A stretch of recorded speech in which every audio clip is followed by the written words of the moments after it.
Friends, allies, and Americans, welcome to the Defense of Democracy podcast, where we tell the stories of folks who defend your children's rights by advocating for inclusive public school systems and who fight for diversity across our nation.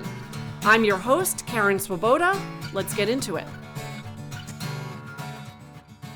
Today on the podcast, it is my pleasure to welcome Jakob Lavicky. Jakob is from Oklahoma City and has been a regular attendee at Ryan Walters' meetings and speaking out. And Jakob, the first time I saw you was I saw a TikTok recording of probably one of the most poignant and heart-moving statements that you made on behalf of the queer community in your state.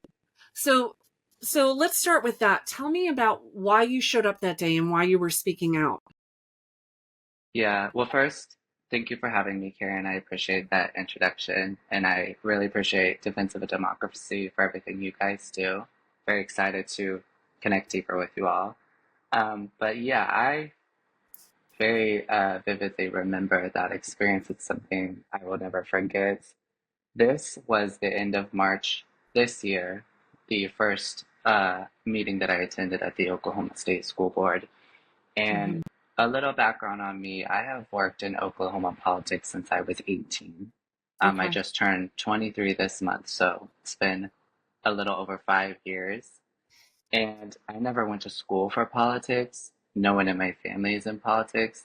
People are always asking me, like, well, why do you go so deep into something like that? Well, it's for situations like this. Our rights are on the chopping block, and if it's not me, then, standing up for myself. No one else is going to be able to do it in a way that truly moves the needle forward for me. So in March, it was 1 month after the passing of Next Benedict, which for those who don't, I'm sure most people on this podcast know, but that was our queer sibling, non-binary, Owasso, Oklahoma, died by suicide after insanely severe bullying due to their gender identity. And with my background in politics, I've been in many situations of public speaking. I've been in front of plenty of microphones, plenty of cameras. I usually will prepare something, but this is a situation where I actually was not intending to speak in this meeting. So a little more background before answering your question. In Oklahoma, Superintendent Walters has limited our public comment so severely that people will camp out, like literally in tents and hammocks, camp outside of our school board building so that they can have a spot to speak in the meetings. And so I showed up that day to speak at the rally outside. And then after that, the beautiful people who camped out, they put me on the speaking agenda. So I'm in the meeting, and instead of preparing a speech, I just told myself, so I myself am queer and non-binary in Oklahoma, born and raised. And so when I think about Next, that's literally me, right? Like that's literally me 4 or 5 years ago. And I just told myself, because, being in politics, they train you on these talking points. They train you how to messaging, which, is all good and well. But I just shed that persona, and I just promised myself that I would go up to the podium and just speak as a queer person. And so that's what I did. I didn't have any notes. I just went and I spoke until my time was up. So I'm going to say this to anyone listening to the podcast. I was, again, it was so profound what you said, and I'll never forget the statement, we are mourning our futures. I mean, like, wow. So at the end of this podcast, I'm actually going to include your remarks so that people who haven't had a chance to listen to it will have a chance to listen to it. I appreciate that. Yeah, no, I appreciate it too. So having gone there and spoken out, I have so many, not being from Oklahoma, and many of our listeners are not from Oklahoma. Yes. For those who aren't even aware of what is an open meetings law, Like, Mm, this is mm, a requirement that citizens should be able to speak and be heard, okay, mm, by the people who they have elected. yep. Um, and so there are certain rules about these meetings, about, the accessibility of them, and I mean, you can explain in a little more detail, but Mhm. when you say that he has, you know, really run these meetings into the ground, like, tell me what Absolutely. you're talking about. Oh, there's a lot of ways that I could explain that. So I was actually speaking to a reporter last week from an outlet called the Black Wall Street Times, and they were asking me. And so the first thing that hits you when you go into that building is that they do not want you there at all. To Mm, be, regardless of if you're queer, a person of color, to be any dissenting voice to Superintendent Walters, they have done their absolute best to make sure you are not welcome there. It's a mhm. teeny room. It's it's in this old building. It's just down this huge hallway. They have just made it very As eerily awkward as unwelcoming. possible. Yeah, it's just they have it's a 5-story building. It's on the campus of the Oklahoma Capitol. I have been here my whole life. They have plenty of bigger rooms, but they have chosen just the Yep. most smallest and inaccessible room for a Okay. reason. The next thing is they have, in the past, there was almost no limit on the amount of speakers, but Okay. now only 10 people can speak. There are 7 people that can speak on an agenda item, and there are 3 people that can speak off an agenda item, and they're all limited to 3 minutes. Right. Um, And for folks who are not from Oklahoma or very conservative states, Oklahoma is just known for being incredibly inaccessible to speak at public meetings. So, for example, in the Oklahoma Capitol, there Mhm. is no public comment whatsoever. Senate, House, there's nothing. You cannot speak at all. So the school board is actually even a step up from Right. other wings of our government. Um, And the reason why people have to camp out in front of our school board meeting is literally, so the meetings are supposed to start at 9:30. The security and the staff will come to the door around 9:15. They'll unlock it. They'll walk back to their desks, and it's just first come, first serve. Like, you have to rush Mhm. in. You have to try and make sure that you're in line correctly to get up to the sign-in sheet and sign your name. It's just very chaotic, and you can tell that they don't Well, want you speaking. from my point of view, having watched this from out of state, I know that my Mm-hmm. volunteers started off like, and it was very frustrating because they Mm, would say the meeting would start at 11 o'clock, and they would try to mm, get there at 9 or 8. mm, And there was a line of people who were mm-hmm. very pro Ryan Walters. Oh, yes, ma'am. Yes. And so then it became this kind of like game of chicken where Mm-hmm. we were just showing up earlier, and then they would show up earlier, Yep. and then finally, it came to the point where you guys are staying overnight. Yes, Um, yes. That yeah. is actually, thank you for mentioning that background because I know in February, immediately after the passing of Next, the, Mm, pro Ryan crew had most of the speaking spots. And then that's when our side, which shout out to all of the Oklahoma members of Defense of Democracy, like they are out there in yep. force, making sure that people like me and other queer people get to speak. But from that, that's when our crew became a lot more intentional of making sure that we got to speak. Yes. And that's why we've been more present in the last 2 months. And that intentionality is really what's Hmm. needed at this point. Being passive in any aspect of what's going on in this country is Yes, is a ticket to just letting things fall apart. I So, agree. yeah. I agree with that so much because I am doing my best to make this case to a lot of people. I understand the laws are what they are, and we can't just come in guns a-blazing, disregarding every law. But Mhm. this is at a point where members of queer communities are dying. We have genocide, a 6 month genocide going on across the world. We have authoritarianism coming back to America. Mhm. We cannot we have to go on offense at some point. We have to do Yes. something that we So cannot silence. Yeah, it's not going to work. absolutely. Absolutely. And for those who are like me, okay, white, straight, and Christian, this is not the time to be a silent ally. Mm, There is no time for those with privilege to step mm. back and not do something. Like that is the like I want to just make that loud and clear, like get involved.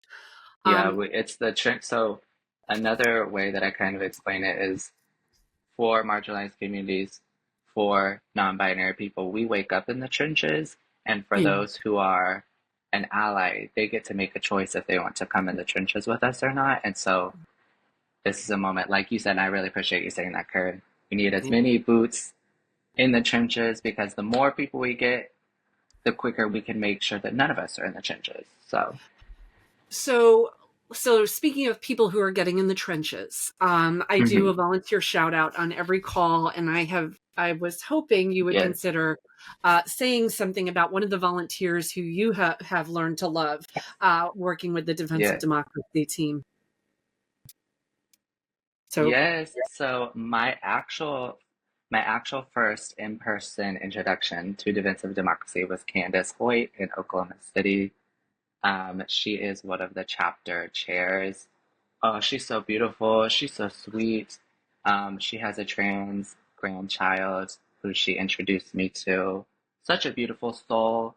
So proud at such a young age. It is oh, in all of this, chaos that we're experiencing, I have been very fortunate to be introduced to the queer children of these activists, and oh, it reinforces that the future is going to be okay. And that's another reason that we're fighting so hard. I am looking at my childhood compared to the childhood of some of these queer kids, and they're out, like they already know that they're trans. They have already discovered their pronouns. And that's beautiful because I was not mhm, afforded that opportunity. right. But I fight even harder because I am confident for my generation, like Gen Z and millennials, if we can just hold the line for these Yeah, kids and get them up to these positions of power, we won't have to have these fights anymore. We'll just have like actual equality. But right. isn't that something? That's the Um, goal. but yes, but yes, but Candace Hoyt, what an incredible human being. She is doing the work in Oklahoma. That's right. For example, she helped host a movie showing at our diversity center. It's Mhm. called 1946. It was a movie about the mistranslations of the Bible, which have led to queer discrimination. I mean, it was packed out room, and that's like not easy to do in queer organizing in Oklahoma and at our diversity center. So people got connected to medical resources, people got connected to queer clergy, in Mhm. the heart of Oklahoma. So, Candace, whenever you listen to this, thank you so much, girl. I love that. I love Candace Hmm. too. Me too. Okay, switching gears a little bit because this is like every time I turn on the news, it's like Oklahoma's in it for all the wrong reasons. Oh, But the yes, yes. last school board meeting where you guys were, there was another incident. And Hmm. so Hmm. and it was very disturbing to me. I could barely watch what I saw, which was a child in a wheelchair in tears because his Hmm. mother was being dragged away. Yes. Can you explain for the listeners what that involved? This is still something that I don't even immediately know what to say. I cry every time that I think about it because I cannot believe that I saw that in front of my face. It was just such a gross overstepping. It was so brutal. Like I just, Let So me yeah. yeah, go ahead. Well, I'll do it or you can I just want to like Hmm. I want people to know it Yo, was yeah. at a school board meeting and Hmm. there was a mom there Hmm. who it really doesn't even matter why she was there, but I believe Hmm. she was Oh acting yeah. on behalf of her child who, Hmm. for Hmm. do they not have ADA compliant bathrooms? And I mean, like that's shocking. So there are a lot of times where you find out that governing buildings in Oklahoma are incredibly archaic in even following our laws for different abled people. So Mm-hmm. in the government building where the school board is, there is no ADA compliant adult changing tables in the bathrooms. So pretty much the scenario. Audra Beasley, the mother of the three kids, she was on public comment. She gave her speech. So her She kids were with her, correct? So yes, so Audra brought three of her kids, one child who is differently abled and in a wheelchair, as you mentioned, and two other of And her how old were sons. they? They were very young. I believe the child in the wheelchair could not have been older than I saw him. 10 to 12 years old. I thought he was 7, but yeah. So little, yes, so little. I'm saying 10 to 12 at like a top margin. And then Yeah. the other two kids, teenagers, younger Hmm. teenagers. Okay. And so Audra speaks at the podium, and she showcased that she brought her own changing table, and Hmm. she lugged a whole changing table into a government building because there was no With 3 accommodation kids and one of with them in a with wheelchair. three kids and one in a wheelchair. Yes. So during her speech, she showed her table, made it very clear that because of no accommodation, she had to bring her own table, and Hmm. she placed her table on the table of the school board and was like, "You guys can keep this, Yeah. for the next people that come in." Um, when her speech was over, she did exit the podium, and then the next speaker was her son. And yes, Before we go on mhm, to what her son mhm. said, what was she advocating for, like what was she there for? Because I don't think she was a member So of Defense of Democracy. Like what was her no, angle? so she was there using her public comment to ask for accommodations for Okay. differently abled people. But within her comments, she also called for the removal of Ryan Walters. She showcased, of course. I mean, okay. Um, that right, like that's why we're all there. Um, but she mentioned directly the way. So, and I appreciated this because queer representing the queer community, speaking how Ryan Walters is harming the queer community. She talked about how his rhetoric is harming everyone that is just Yes, different. different. And Right. she talked about how her differently abled son is being negatively affected by his entire leadership, and that that Brian Walters is a bully, he's unqualified, he needs to go. That Hmm. is the basis of her comment.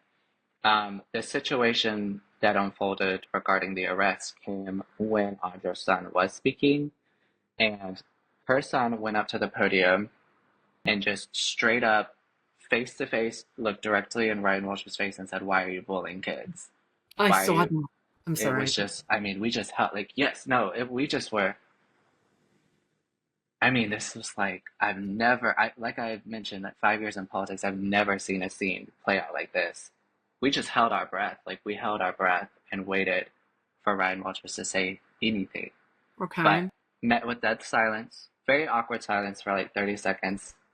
Audra's son is then like, well, let me repeat myself. Why are you bullying kids? Why are you bullying trans kids?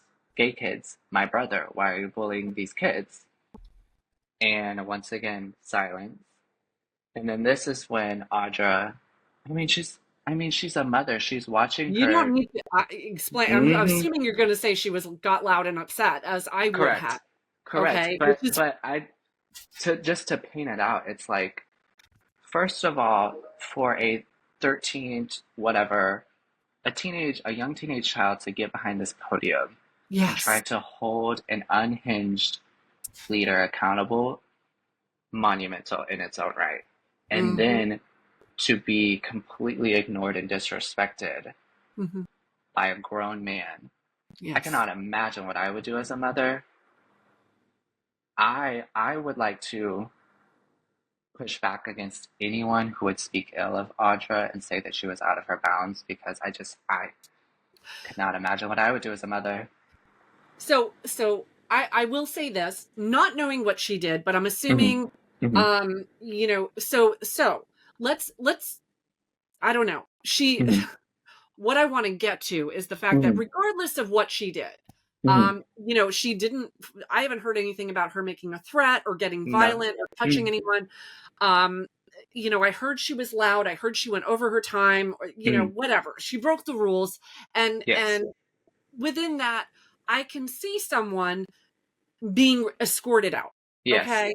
So Yes. that's where I'm like, okay, so far everything I guess is reasonable at this point. Mhm. But what went over the top is they didn't just escort her out, Mhm. they took her to jail Um, and left her kids there, right? yes. Or how, so you explain it as Yes. being Yes. someone who was Yes. there. Yes. I mean, the entire situation on the school board's part and the I believe it was Oklahoma Highway Patrol, unacceptable, Oh my absolutely gosh. unacceptable, a gross misuse of force. Um, the situation that led to the arrest was that Audra came in and was like, Ryan Walters, are you going to answer my son? He's asking you a very simple question. And Okay. then she began to say, you know, you are disgusting, you are a bully to trans kids. Mhm. And that is when the police came in and she was, I would say yes, shouting at Ryan Walters, but she was a plenty distance away from him. There was no threat at all. There were Right. no words that indicated a threat. There was no physical threat at all. But she was just expressing herself very clearly, and that is when five police officers This handcuffed is, her. This is, yes. yeah, they cornered her. Five police officers handcuffed her in front of her three kids. You can Yes. see on video that her son is crying Yep. and wanting his mother. And instead of comforting her sons, they formed a barricade to make sure that there was no contact between her and her children. And then dragged her out of the room and then proceeded to incarcerate her in Mhm. our county jail. And that's sick because, With like you said, no Karen, regard, there was nobody else no, there with her. She was there alone was with her no, children. they left. We took care of her kids on the front Oh my god. steps. There was no, okay, so the only thing is one officer came back into the room and was like, went up to the son who was crying and was like, are you okay? And the other two sons were like, of course he's not okay. Like, Yeah. get out of our face. So he exits. That's it. The police are done. And so now there are three unaccompanied minors, very young kids, on the steps of a government building. That's If it. if she had dropped those kids off on the steps of that building and taken off and left Yeah, them there DHS. crying, she would have been arrested, right? Like a parent Absolutely. can't do that.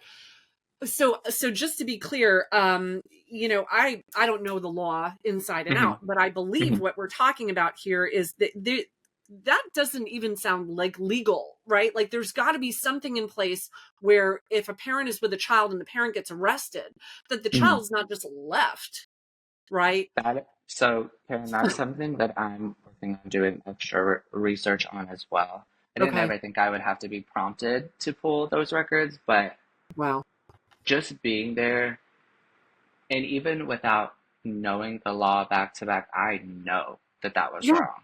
Like, Right. that's impossible. It's just impossible to leave these kids completely defenseless. And we stayed on the steps of the building with these kids for at least an hour, uh, Well, long thank enough God you were for, there. right. And we also had to step into a situation where, due to like my political connections and the connections of others on the ground, we were able to speak with county commissioners. We were able to speak to judges and DAs to expedite the process of bonding out Audra. So she was in and Mhm. out in under 4 hours, which Oh my is God. still unacceptable. That's But horrifying. our county jail will usually like keep you, usually almost 99% of the time, if you go in during the day, they're just going to dump you out in the middle of the night. So we Right. were fighting so hard to make sure that didn't happen. So silver lining, we were able to avoid that, but we had to wait there So is there until any are you still in communication with her? I do not have any communication with Audra Right. herself. I've never met her before, never Okay. met the kids. That's another thing. We didn't know. You were all strangers to Yeah, them. we were strangers, and so it was. that was another barrier that we had to Yes, overcome to make sure that they exited safely. I mean, we were at the point where we were wanting to offer transportation to these kids, but then we were like, well, we don't know if we're gonna go down right. another slippery slope. And it was just, that's Oh why my I God. said earlier, this was just wrong. There is no way that this is acceptable under the guidelines. There, it's not. And I have heard from quite a few people asking, is she going to sue? I mean, to me, it's like she should sue Ryan Walter. She should sue the police. I mean, Mhm. there's, so I was just curious if you had heard anything about that because I know it's a Mhm. question I'm going to get. So if you do hear anything, let me know. Absolutely. And, Absolutely. and yes, we have had people who are interested in supporting her, Hmm. giving her legal advice. So again, Okay. that's something else to keep in mind. Okay. So anyway, we've hit on a lot of like heavy topics today. So I always like to end the Mhm. show on like a positive note. Yes. Yes. So why don't you tell me something that you're actually looking forward to, something that's good that's coming down the road for you? Yeah. I will just say to kind of counter all of the negative news coming out of Oklahoma, I do want to say, so I'm 23, and the people that I work with in politics are incredible. I Mm, just need to say that. So, what's so exciting to me, mo this is deeper than just like one specific project. I am quickly discovering people in higher positions of power that are young and progressive, but it's very fresh. So hmm. basically, what I'm most excited for in Oklahoma is that we've gotten to a point where a lot of our younger activists have integrated into these systems and now have Yeah. titles. They're ED of organizations, they're legislative assistants at the Capitol, they're running campaigns, or they're running themselves. So Mhm. just after this podcast, I'm gonna go knock doors for one of my friends, like 25-year-old queer Latina running for state representative. And with the young progressive people in the positions they are now, I just cannot wait to see what it looks like in the next 4, 8, 12 years. So, Same, same. yeah. And Jacob, you are definitely an old soul, but you are a young person, and I am Yes, just yes. so impressed at how well spoken and how big your heart is and how Thank willing you you. are to fight for younger kids, right? Hmm. Hmm. That you have this empathy that's really incredible and amazing to me, and I'm so glad that I you have joined appreciate it. Defense of Democracy. And Yeah. Yes. I'm really looking forward to it. And one thing that I always remind people is that, I mean, like, Oklahoma is my home.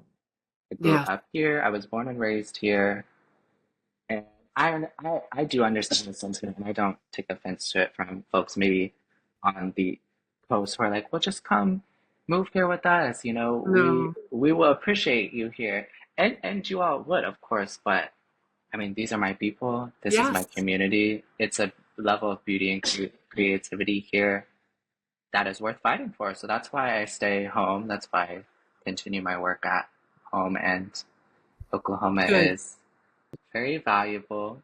We're just going through growing pains, and I'm confident that we will have better spaces very soon. Jacob, thank you for everything. Yes. Have a great day. Well, thank you, Karen. I appreciate it, and I'll talk